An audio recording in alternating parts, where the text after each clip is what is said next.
Debate live बड़ी बहस में आपका स्वागत है। मैं हूं आपके साथ कुलेश्वर पांड्या। हम बात करेंगे मध्य प्रदेश विधानसभा के दूसरे सत्र के। आज के बता दें कि आज बजट सत्र का दूसरा दिन था। मध्य प्रदेश विधानसभा के बजट सत्र के दूसरे दिन सदन में विकास, जवाबदेही और जन भावनाओं से जुड़े कई बड़े मुद्दे गूंजे। एक और औद्योगिक विकास और निवेश को लेकर सरकार की सराहना हुई, तो दूसरी ओर इंदौर के दूषित पानी मामले में पर विपक्ष का तीखा विरोध देखने को मिला। गाय को राष्ट्रीय पशु घोषित करने की मांग से लेकर किसानों की निधि से नाम काटने तक राजनीतिक और जनहित के सवाल मुख्य रूप से रहे। इसी बीच सदन में आज आर्थिक सर्वेक्षण 25-26 भी पेश किया गया। सरकार ने दावा किया कि मध्य प्रदेश समावेशी विकास के साथ तीव्र गतिशील अर्थव्यवस्था की ओर बढ़ रहा है। सकल राज्य घरेलू उत्पाद में प्रतिशत वृद्धि और प्रति व्यक्ति आय में उल्लेखनीय बढ़ोतरी के आंकड़े पेश किए गए हैं। इसी पर करेंगे हम चर्चा। सबसे पहले देखिए हमारी ये खास रिपोर्ट।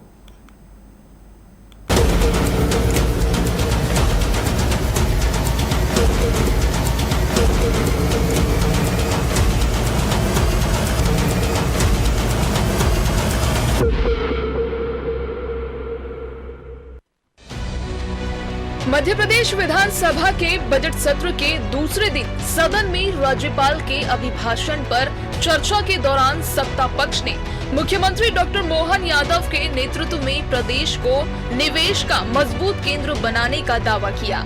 बीजेपी विधायक अजय बिश्नोई ने कहा कि global investors summit, road show और औद्योगिक अधोसंरचना के विस्तार से मध्य प्रदेश निवेश के मानचित्र पर मजबूती से उभरा है।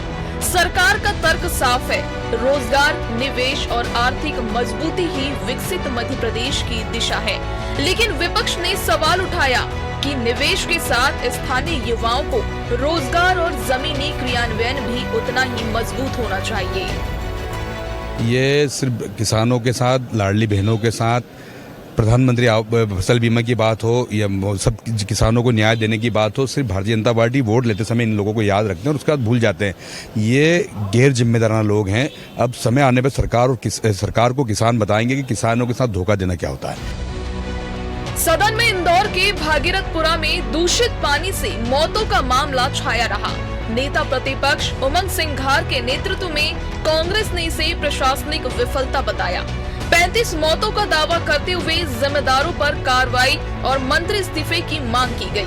कांग्रेस विधायक जयवर्धन सिंह ने कहा कि इंदौर की स्वच्छ नगरी की छवि पर आघात लगा है। सरकार की ओर से बीजेपी विधायक रामेश्वर शर्मा ने कहा कि मुख्यमंत्री ने सख्त निर्देश दिए हैं, जहां दूषित पानी मिलेगा कार्रवाई होगी। छोटे गांव, कस्बे, नगर पालिका, नगर पंचायत में जब सरकार पैसा लेती है, टैक्स लेती है, तो क्या जवाबदारी नहीं है उनको शुद्ध पानी पिलाना? यहाँ राज्यपाल के अभिभाषण में कहते हैं, सरकार कहती है मेरी सरकार स्वच्छ पानी पिला रही है। कहाँ स्वच्छ पानी पिल रहा? सरकार को तत्काल हमने स्थगन लगाया, उस पर तत्काल सरकार को स्वीकार करके चर्चा कराना चाहिए। अगर पानी नहीं दे सकती है या क्यों भागना चाहती है सरकार? पूरे देश की सबसे स्वच्छ नगरी के रूप में प्रसिद्ध थी, लेकिन जो कांड भागीरथपुरा में हुआ है उससे एक बड़ा कलंक लगा है इंदौर और मध्य प्रदेश के नाम से।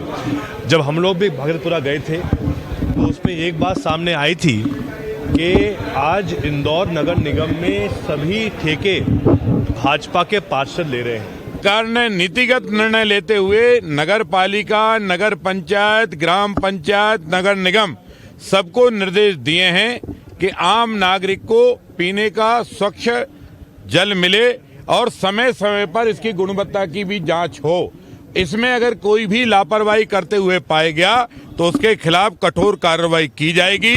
सस्पेंड से लेकर नौकरी से भी बर्खास्त किया जा सकता है।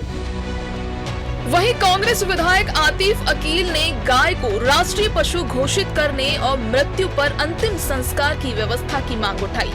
उन्होंने इसे सांस्कृतिक सम्मान और संवैधानिक मान्यता का विषय बताया। सत्ता पक्ष के भीतर इस पर मिश्रित प्रतिक्रिया रही। कुछ ने समर्थन किया तो कुछ ने इसे राष्ट्रीय स्तर का विषय बताते हुए व्यापक सहमति की जरूरत बताई। मैंने अशासकीय संकल्प लगाया है गाय को लेके कि गाय को राष्ट्रीय पशु घोषित करना चाहिए। हिंदू धर्म अगर माता मानता है तो बिल्कुल हम उसको सम्मान करते हैं। राष्ट्रीय पशु घोषित होना चाहिए। अंतिम अगर डेथ हो जाए तो अंतिम संस्कार भी हो और चमड़े का व्यापार, इस चीज़ का व्यापार भी बिल्कुल बंद होना चाहिए। सदन में आवारा कुत्तों की समस्या भी उठी। बच्चों और बुजुर्गों पर हमलों की घटनाओं को गंभीर बताया गया। सरकार और विपक्ष दोनों ने माना कि इस पर ठोस नीति और सर्वदलीय बैठक की आवश्यकता है।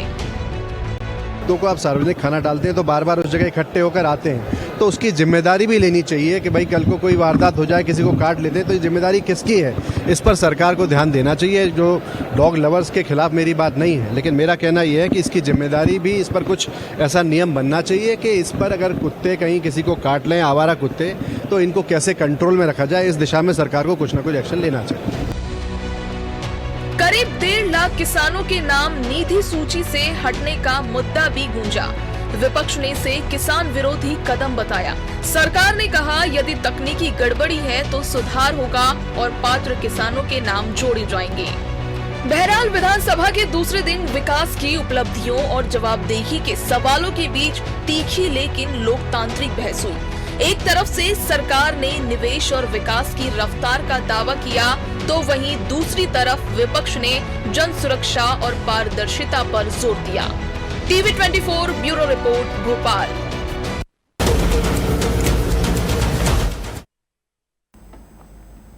तो चलिए, विधानसभा का बजट सत्र का दूसरा दिन भी आज काफी हंगामेदार साफ को देखने को मिला। जिस तरह से कांग्रेस ने तमाम विषय को सरकार के सामने रखा, चाहे वो आवारा कुत्तों की बात हो, चाहे वो किसानों की बात हो, चाहे वो गाय को राष्ट्र पशु घोषित करने की बात हो। तो कुल मिलाकर इसी पर करेंगे हम चर्चा।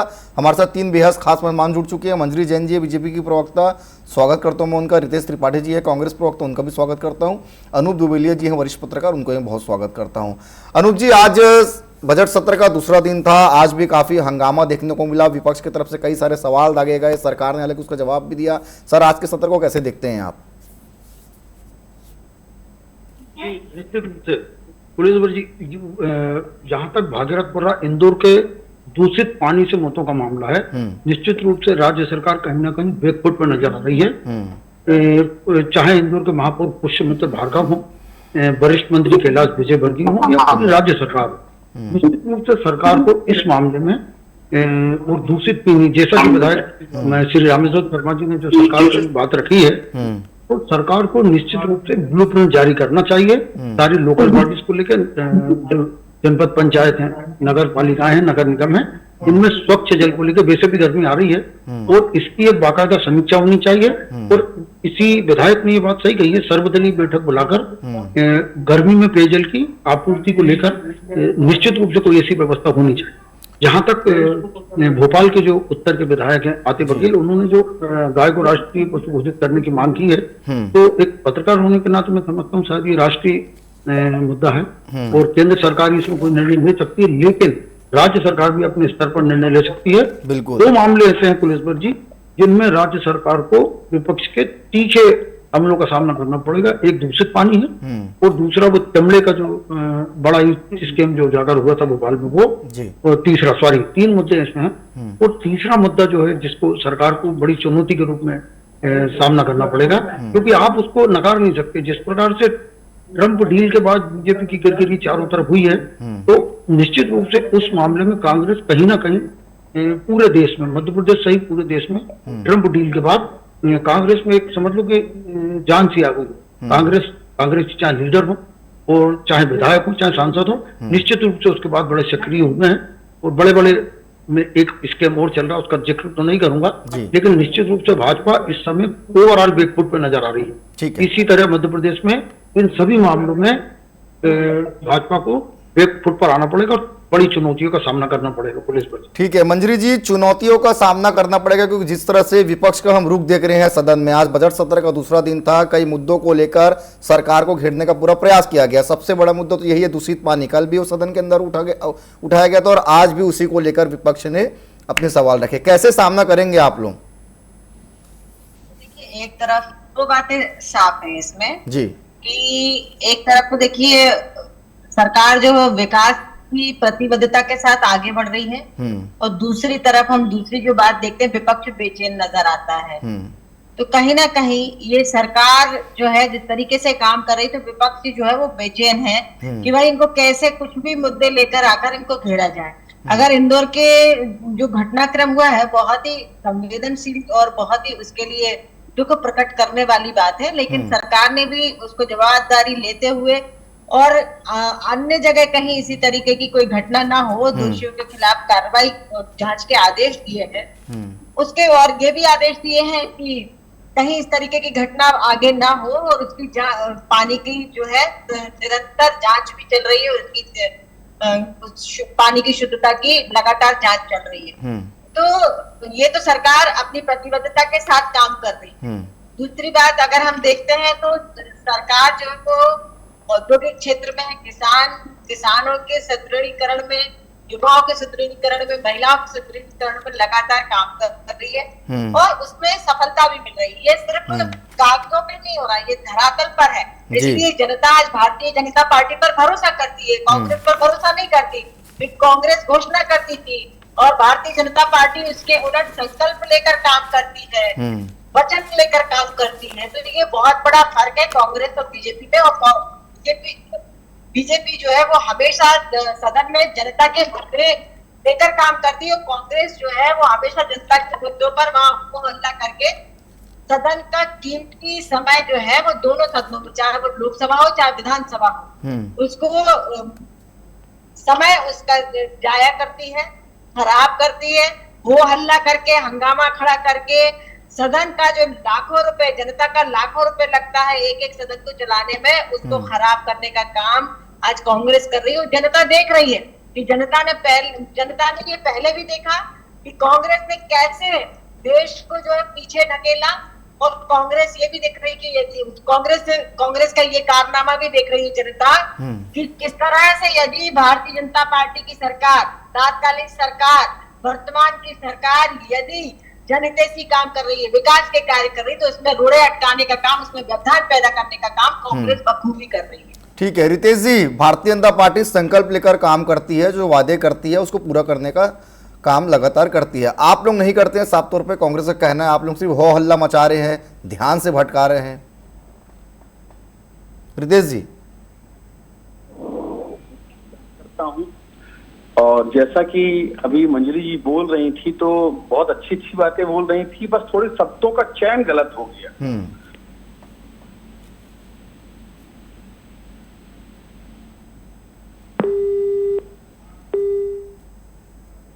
चलिए रितेश जी संपर्क नहीं हो पा रहा है, हम फिर से उनके पास लौटेंगे। अनूप जी, जिस तरह से कांग्रेस जो मुद्दे उठा रही है, चाहे वो दूषित पानी का हो, चाहे वो आवारा कुत्तों का हो, क्या लगता है ये जनता से जुड़ा हुआ मुद्दा, जनता का कितना साथ इसमें कांग्रेस पार्टी को मिलेगा? क्योंकि देखिए सदन वो जगह होती है जहां पर जनता के तमाम जो मुद्दे होते हैं उनको उठाने का एक प्रयास विपक्ष के द्वारा किया जाता है। तो क्या लगता है ये मुद्दा सही चयन कांग्रेस पार्टी ने किया, जिसको पकड़ के लगातार जो है सरकार को घेरने का प्रयास कर रही है? देखिए कुलेश्वर जी, कांग्रेस के साथ अभी एक बड़ा प्लस पॉइंट ये है कि कांग्रेस जिस मध्य प्रदेश में पहले गुटों में बटी हुई थी जी, लगभग 4-5 बड़े गुट हुआ करते थे, लेकिन पिछले करीब 1-2 साल से जब से जीतू पटवारी जो प्रदेश अध्यक्ष हैं उनका टेन्योर आया है, तब से निश्चित रूप से वो जो गुट हैं, तो कांग्रेस के साथ प्लस पॉइंट ये है कि कांग्रेस अभी एकजुट दिखाई दे रही है। जी, विधानसभा चुनाव में निश्चित रूप से विधायक संख्या काफी कम हुई थी उनकी, लेकिन अभी जो एकजुटता कांग्रेस जिस एकजुटता के साथ सदन में जो सामना सत्तारूढ़ पार्टी के सामना कर रही है, लेकिन कहीं ना कहीं कांग्रेस का होमवर्क में कमी नजर आती है। कांग्रेस की वो होमवर्क नहीं दिखाई देता जो एक मजबूत विपक्ष को करना चाहिए। पुलिस बची जी, चलिए रितेश जी से ले लेते हैं जवाब। रितेश जी, हमारी आवाज आ रही है आपको?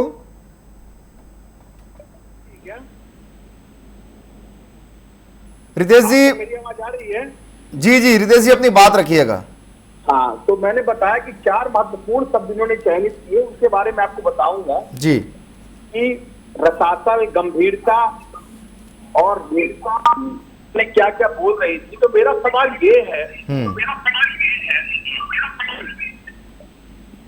कि मध्य प्रदेश में पिछले 20 सालों से मध्य की सरकार है, और आज तक किसान की हालत देखिए, महिलाओं की हालत देखिए, मध्य प्रदेश का कर्जा देखिए, और इन्होंने सदन का समय बर्बाद हो रहा है। तो मुख्यमंत्री जवाब देना कि कैसे 35 लोग मारे गए इंदौर में जहरीला मलमूत्र मिला हुआ पानी पीने से जी, और जब आपने जवाबदारी की बात, तब इनके पास क्या जवाब है कि हम जांच करवा रहे हैं। मतलब वो 35 लोग 4 महीने से तड़प तड़प कर मर रहे हैं। 25 बच्चे छिंदवाड़ा में सिरप पीने से मर रहे हैं। मध्य प्रदेश की 26 टन गौमांस मुख्यमंत्री के घर के बगल से बरामद होता है, किसी पर कोई कार्यवाही नहीं होती है। मतलब लोग कीड़े मकोड़ों की तरह मध्य प्रदेश में तिल तिल कर मरने को मजबूर हैं। मध्य प्रदेश में पूरी तरह से जंगल राज आ गया है। और इसके बाद भी मंजरी जैन जो खुद एक महिला है, उनकी संवेदनशीलता देखिए, जो कह रहे हैं हर विषय पर जांच चल रही है। और ये इनकी प्रतिबद्धता पिछले 25 सालों से जो सरकार चला रहे हैं, उनके देखते ही देखते 25 मासूम खत्म हो गए, 35 गरीब खत्म हो गए, और आज तक एक भी व्यक्ति पर एफआईआर नहीं दर्ज हुई। और एफआईआर किस पर दर्ज हुई? एक यूट्यूबर पर जिसने सवाल किया इंदौर के सांसद से, उस पर इनकी एफआईआर दर्ज हुई। ये वही मध्य प्रदेश है जहां पर बेरोजगारी का दायरा, महिला अपराधों का दायरा की संख्या और एनसीआरबी के आंकड़े बताते हैं कि मध्य प्रदेश में अपराध किस तरह से बढ़ रहे हैं। आज मध्य प्रदेश का बजट से ज्यादा मध्य प्रदेश का कर्जा है। 27,000 करोड़ रुपए हम सिर्फ ब्याज चुकाने के लिए भर रहे हैं। और ये कह रहे सदन से हम भाग रहे हैं। कहां हैं आपके मोहन यादव जी? क्यों नहीं जवाब देते? और आप सिर्फ प्रदेश की बात मत करिए, कर्नल नरावरे की फाइल से मोदी जी भाग रहे हैं, उनकी पूरी सरकार भाग रही है। और ऐसी ऐसी फाइलों में नाम आ रहा है कि पूरा देश शर्मसार हो चुका है। और अमेरिका जैसे देश हमें ब्लैकमेल कर रहे हैं और हमारे ऊपर 18% कृषि उत्पादों पर टैक्स लगा रहे हैं। ये है प्रतिबद्धता, ये है सुनियोजित काम धाम, ये है प्लानिंग, ये है मेक इन इंडिया।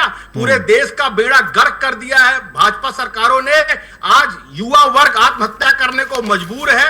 हमारा किसान खून के आंसू रो रहा है। यूरिया और डीएपी की कीमतें बढ़ती जा रही हैं और जो उसकी क्वांटिटी 50 किलो 45 किलो कर दी गई है। आज अडानी और अंबानी का व्यापार बचाने के लिए सरकार खेल रही है। हिंदू मुस्लिम भारत पाकिस्तान बस कर रहे हैं और इसके अलावा दूसरा कोई विकल्प नहीं है। आज मध्य प्रदेश में आए दिन कोई ना कोई बड़ा मामला सामने आता है, चाहे इंदौर हो चाहे छिंदवाड़ा हो, और ड्रग्स का कारोबार बन चुका है। यहाँ की मंत्री का भाई, सुनिए, आप लॉ एंड ऑर्डर की बात कर रही थी ना, मैं इनको लॉ एंड ऑर्डर बता रहा हूं। मंत्री के भाई के घर से गांजा निकल रहा है हिम्मत किसी पर कार्रवाई करने की? सिर्फ चैनल में बैठ के गाल बजाना अलग बात है कुलेश्वर जी, धरातल पर उतरकर जनता के अनुसार काम करना बहुत कठिन है। मंजरी जी ले लेते हैं जवाब, बस की बात नहीं है। ठीक है मंजरी जी, क्या मध्य प्रदेश में जंगल राज आ गया है? साफ तौर पे कांग्रेस प्रवक्ता रितेश भाई कहना है कि जंगल राज चल रहा है, किसी पर कोई ठोस कार्रवाई नहीं हो रही, सिर्फ जांच पे जांच ही चला जा रहा है। क्या है कि रितेश जी को भाषण देने मंच पे खड़े होना चाहिए था। ये भाषण देने का अवसर नहीं है, ये डिबेट करने का अवसर है और यहाँ आंकड़े के साथ बात की जाती है। दूसरी बात यह है कि इनको याद दिला दूं कि 2003 में आपने हमको कैसा मध्य प्रदेश किया था, जब पूरे बजट 25,000 करोड़ था पूरे मध्य प्रदेश का। आज अकेले स्वास्थ्य विभाग का भी बजट जो है वो 25,000 करोड़ से अधिक का है। तब पर कैपिटा इनकम कितनी थी? 11,778 रुपए। आज पर कैपिटा इनकम कितनी है? 1.69। बहुत बड़ा अंतर है।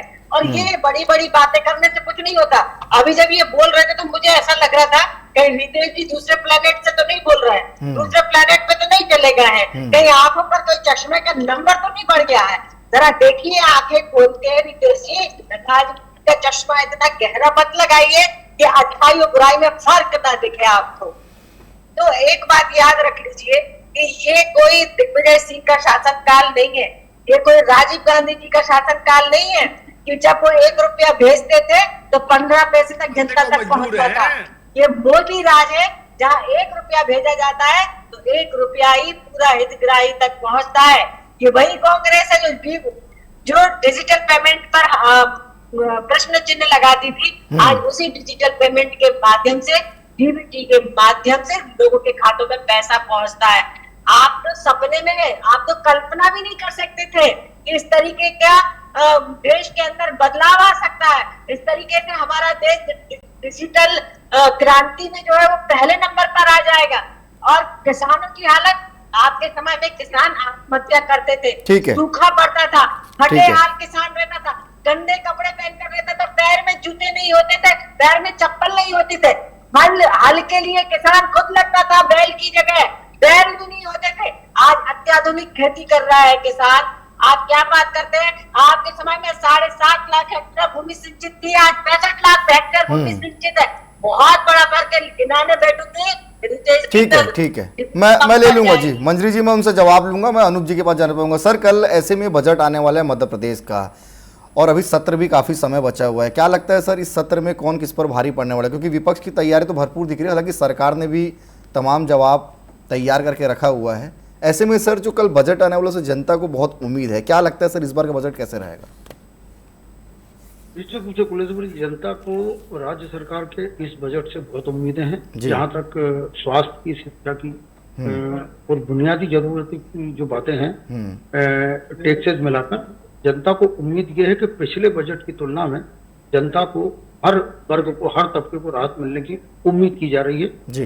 रही बात राज्य सरकार की जो बड़ी योजना है, मेरा एक पत्रकार होने के नाते ये मानना है कि फिर सरकार कहीं ना कहीं लाडली लक्ष्मी और महिलाओं के कल्याण के लिए, सशक्तिकरण के लिए कोई बजट में लाकर गेम चेंजर कोई रोल प्ले कर सकती है। बिल्कुल। जहां तक किसानों की बात है, तो किसानों से जिस प्रकार मध्य प्रदेश सरकार किसानों को और अपराधों के मामले में जिस प्रकार मध्य प्रदेश की पूरे देश में किरकिरी हुई है, तो मुझे लगता है नए थानों को लेकर, नए महिला पुलिस बल को लेकर सरकार कुछ नया ला सकती है। ठीक है। और पावर सेक्टर की बात करें तो बिजली के क्षेत्र में पुलिस बल, बिजली के क्षेत्र में 3-4 बड़े प्रोजेक्ट आने की उम्मीद है। ठीक है रितेश जी, अपनी बात आप पूरा कर लीजिए। मंजरी जी कह रही है कि हमारे शासन में बेहतर काम हो रहा है। आप लोगों के शासन को भी हमने देखा है कि किस तरह से काम होता था। हमारे यहाँ एक कहावत है कि पिताजी रहते हैं अंधेरे में और लड़के का नाम है पावर हाउस। तो मंजरी जी के पास बस कांग्रेस को पानी पी पी कर गाली देने के अलावा कोई तथ्य तो है नहीं। मैंने इनसे सवाल पूछा कि मध्य प्रदेश में 4.5 लाख करोड़ का कर्जा है कि नहीं, गांजा तस्करी में गिरफ्तार हुआ कि नहीं हुआ, कोई जवाब नहीं है। 26 टन गौमांस मुख्यमंत्री के घर के बगल से बरामद हुआ, कोई जवाब नहीं है। महिला उत्पीड़न में मध्य प्रदेश टॉप पर है कि नहीं है, कोई जवाब नहीं है। मध्य प्रदेश में छिंदवाड़ा में मासूम बच्चे मारे गए, कोई जवाब नहीं है। आपके पास 35 लोगों को जहरीला पानी पिलाने से मौत हुई, कोई जवाब नहीं है। तो जिन लोगों के पास कोई जवाब ही नहीं है, वो सदन में और सड़क में लड़ाई क्या लड़ेंगे? सोचिए, विचार करिए। पूरे मध्य प्रदेश का जिन लोगों ने बेड़ा गर्क कर दिया, आज उनके पास कोई सवाल का जवाब बचेगा भी कैसे? इस प्रदेश को मंजरी जी की सरकार ने बद से बदतर बना डाला है। और वही पुरानी पिक्चर देखकर सीता और गीता आ जाती हैं और बताती चप्पल नहीं था, जूते नहीं थे, ये नहीं था। जब देश आजाद हुआ तब देश के पास फूटी कौड़ी भी नहीं थी। घर के लिए अपना घर दान देने वाले जवाहरलाल नेहरू ने इलाहाबाद में अपना भारत भवन दान करके देश को आगे बढ़ाने का काम किया। मंजरी जी, तो बड़ा बहुत कभी चरक वगैरह छोड़कर किताबें पढ़ लिया करिए मंजरी जी। कान के पर्दे साफ हो जाएंगे, आंखों की धुंध खत्म हो जाएगी। पर पढ़ना लिखना तो है नहीं। सुबह शाम जय जयकार करना पार्टी का। जितनी भक्ति पार्टी की कर रही है, उससे 1% देशभक्ति करती तो आंकड़े लेकर बैठती। ठीक है रितेश जी। चलिए रितेश जी, समय अब इजाजत नहीं दे रहा है, समय हमारे पास बहुत कम है, इसलिए ये विषय को यहीं पे समाप्त करना पड़ेगा। आप तीनों मेहमान हमारे साथ जुड़े, आप तीनों का बहुत धन्यवाद। तो कुल मिलाकर मध्य प्रदेश बजट सत्र का दूसरा दिन था। आज भी विपक्ष ने कई सवाल जो है सत्ता पक्ष पर दागे, सत्ता पक्ष ने भी भरपूर जवाब दिए। तो कुल मिलाकर आरोप प्रत्यारोप का दौर जो है पक्ष और विपक्ष के बीच जारी है। विपक्ष की पूरी तैयारी की है सत्र में सरकार को ज़्यादा से ज़्यादा तमाम मुद्दे को लेकर घेरा जाए, तो सत्ता पक्ष की भी पूरी तैयारी करके रखी है। फिलहाल आज के लिए इतना ही, कल किसी और विषय के साथ जुड़ेंगे। मुझे दीजिए इजाज़त, धन्यवाद।